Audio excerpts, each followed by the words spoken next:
Namaskar. In this video, we will do the discuss regarding the how to make the schedules and how to remember the things for the long times and what is the correct approach toward the preparation in the last days. So we will discuss in the short video the things which is really important in the last phase of the preparation. सो हम वहाँ से start करते हैं कि सबसे पहले ये कि चीज़ों को रिटेंशन कैसे करना है। लाइक ऑलमोस्ट फर्स्ट रिवीजन होता है 60 डेज लगते हैं, उसके बाद 45 डेज और फिर 30 डेज और फिर लास्ट वाला होता है उसके अंदर सुपर फास्ट में 10 से 15 दिन लगते हैं। ठीक है, तो ये एक टाइमलाइन होती है जिसके अंदर अपन को कोर्स को कंप्लीट करना रहता है। उसके साथ में पर डे के एमसीक्यूज लगाने रहते हैं, 50 एमसीक्यूज अर्ली मॉर्निंग और 50 इवनिंग या नाइट में। ठीक है, तो इस तरीके से हमारी एक अप्रोच रहती है और किस अप्रो कौन सी वाली अप्रोच से अपन करेक्ट वे में अपन उसको डिसाइड कर सकते हैं कि ये वाली करेक्ट वे, और इससे हम पता चल सकते हैं हम करेक्ट ट्रैक पे है कि हमारी प्रिपरेशन सही चल रही है और हमको कॉन्फिडेंस होना चाहिए। सबसे पहले ये चीज़ है कि theory part should be your strong part. उसमें भी ये 10 subject OBG, surgery, PSM, gynae, medicine, ENT, ophtha, biochem, FMT और फार्मा और पीडियाट्रिक्स, ये सब्जेक्ट्स ये है कि ये आपको पास करवाते हैं, आपके स्कोर को इंक्रीज करवाते हैं।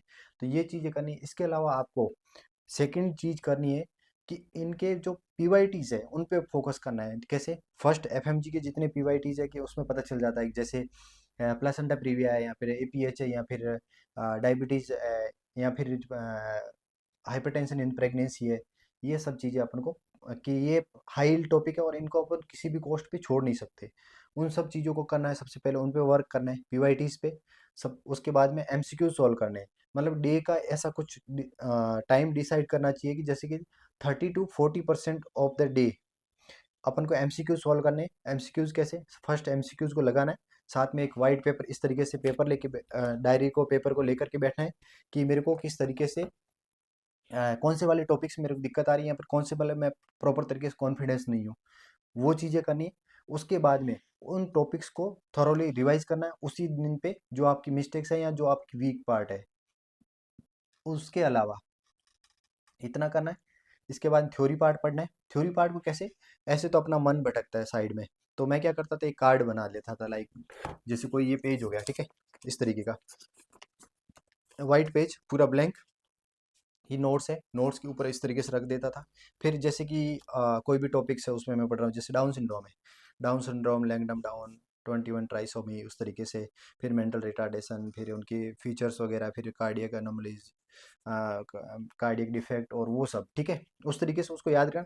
जैसे एक नोट्स है, नोट्स सामने इन फ्रंट पड़े हैं, ना आगे का सोचना ना पीछे का सोचना है, बस ये डे डिसाइड करने की। जैसे मेरी मेडिसिन मेरे को 4 दिन में ख़त्म करनी है, उसका वो डिसाइड कर लिया। उसके बाद में उसको मेडिसिन को खोला, उस टाइम उसके अंदर जो सिस्टम है उसको खोला, उसके अंदर उस पेज को देखो कि इस पेज में से क्या क्या एमसीक्यूज बने हैं और क्या क्या एमसीक्यूज बन सकते हैं।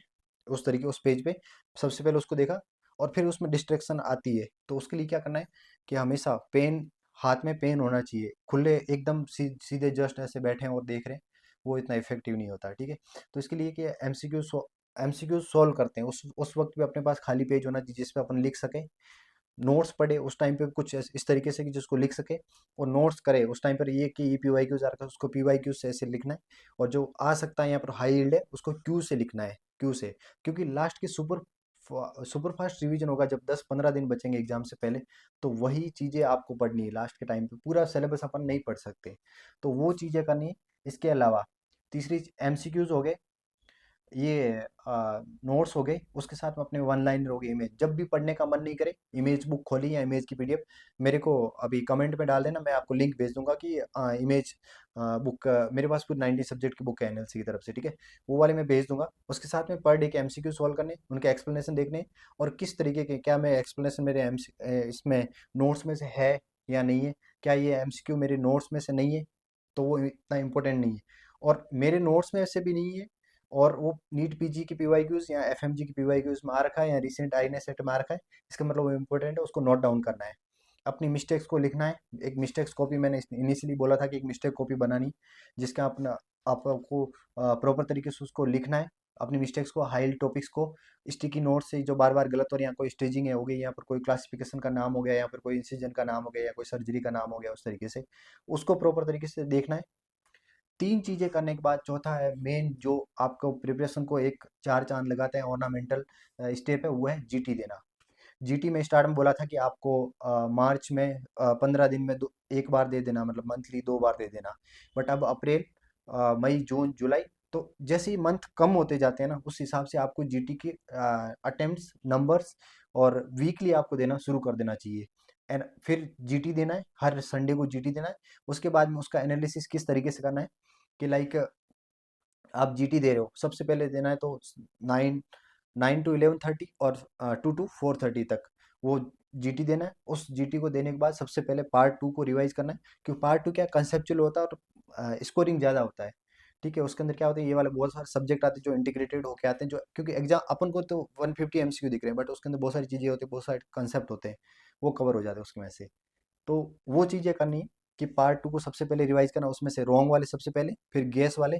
और जो आप जब जीटी दो ना, तब ऐसे वाइट पेज लेके बैठा करो, या फिर जो अपनी जो कॉपी मिस्टेक्स कॉपी उसमें लिखा करो कि जैसे ये वाला टॉपिक से इसमें से मैं कुछ भूल रहा हूँ, या फिर इसमें मैं कॉन्फिडेंस नहीं हो रहा, हाई यील्ड आ सकता है, सबसे पहले उसको रिवाइज करना है। ठीक है, अपनी मिस्टेक्स को करेक्ट करना है, एक मिस्टेक्स को 2 बार से ज़्यादा गलत नहीं करना है। कैसी मिस्टेक्स की है, सिली मिस्टेक्स की है। सिली मिस्टेक्स का रीजन यही होता है कि लैक ऑफ रिवीजन, कि आपने प्रॉपर तरीके रिवीजन नहीं किया उस तरीके से, वो सिली मिस्टेक्स का रीजन होता है।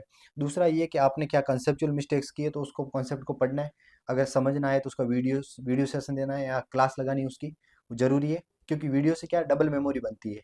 और तीसरा हम वो काम कर सकते हैं कि इसके अंदर जब फन लाइनर है या कुछ रट्टा याद करने वाला है, या फिर कोई वीक्स है, जैसे प्रेगनेंसी के वीक्स हो गए, या फिर कोई भी जैसे वैल्यू हो गया HbA1c 6.57, और उस तरीके से डायबिटीज, और क्या FBS की वैल्यू होती है, और किस तरीके से वो आपको पता रखना है। ठीक है, उसके लिए कि वो डाटा है, उस डाटा को याद रखना है, उतना करना है। मेडिसिन, सर्जरी, ये हाई यील्ड पे होने, ये टॉपिक इस तरीके के, ये मतलब कि स्कोरिंग होते हैं आपके सब्जेक्ट जो आपको आगे बढ़ाएंगे। ओबीजी ओबीजी most of time MCQs, new MCQs आते हैं, मतलब कि कंसेप्ट वही रहता है, बट एमसीक्यूज न्यू रहते हैं, पीवाईक्यूज लेस रिपीट होते हैं। मेडिसिन अप्रोचेबल होता है, सोल्वेबल होता है, बट उसके लिए एक आपको कंसेप्ट पता। तो हमने ये सब चीज़ें डिस्कस कर ली कि जीटी किस तरीके से क्या देने हैं, और इनका क्या कितना क्या इफेक्ट रहता है, जीटी किस तरीके से देना है, किस तरीके से सॉल्व करना है, पार्ट 2 पहले करना है, फिर पार्ट 1 करना है। और फिर उन सब चीज़ों के बाद में ये सब चीज़ों के उसके बाद में तो सबसे इंपॉर्टेंट होता है अपना मेंटल हेल्थ, मेंटल पीस, वो ध्यान रखना है। देखो, दिमाग में ओवर थिंक होती है, ये नॉर्मल है, ठीक है, बट ओवर थिंक एंजाइटी की वजह से आपकी दिनचर्या गड़बड़ नहीं होनी चाहिए। आपकी जो डेली शेड्यूल है, वो गड़बड़ नहीं होना चाहिए, क्योंकि डेली शेड्यूल अगर आप ज़्यादा ओवर थिंक करोगे, तो उस तरीके से तो हमेशा ना एक चीज़ मान के चलो कि जो आप ट्रस्ट इन प्रोसेस के, आप जो चीज़ें कर रहे हो वो बहुत सही कर रहे हो। और हमेशा गॉड में भरोसा रखो, भगवान में भरोसा रखो कि जो हम कर रहे हैं, बस वो जो हमने किया है उसका हमको मिले उस तरीके से। और उसके बाद में अपनी जो भी, मतलब कि कभी कभार दिक्कत होती है, तो घर से बात कर लिया करो, ताकि मन ठीक हो जाता है। प्रिपरेशन के टाइम एग्जॉस्टेशन होता है, बट एक शेड्यूल होना चाहिए कि जैसे मैं सुबह 6 बजे उठ रहा हूँ, तो रोज़ 6 बजे उठूँ। अगर मैं 8 बजे उठ रहा हूँ, 8 बजे उठूँ, बट ये मेक श्योर कि एग्जाम के टाइम पे नहीं सोना है। 9 से 11:30 और 2 से 4:30 इस टाइम पे नहीं सोना है। लेट नाइट स्टडी का इतना प्रोडक्टिव नहीं है, तो अर्ली मॉर्निंग कर सकते हो, बट जैसा आपको शेड्यूल में ठीक लगे। बट आपको हर टाइम आपकी चीज़ें नोट डाउन होनी चाहिए, आपके प्रिपरेशन ट्रैक पूरी प्रॉपर तरीके से कि मैं क्या कर रहा हूँ, क्या कर रही हूँ, उस तरीके से पता होना चाहिए। चीज़ों को समझना है, समझ के करना है, जस्ट सिर्फ रट्टा लगाने से कुछ नहीं होता। चीज़ों को एमसीक्यू सॉल्व करना है, उनको अप्लाई करना है चीज़ों को, और उसके साथ साथ में खुद को एकदम मोटिवेट रखना है कि हाँ, I am going to make it.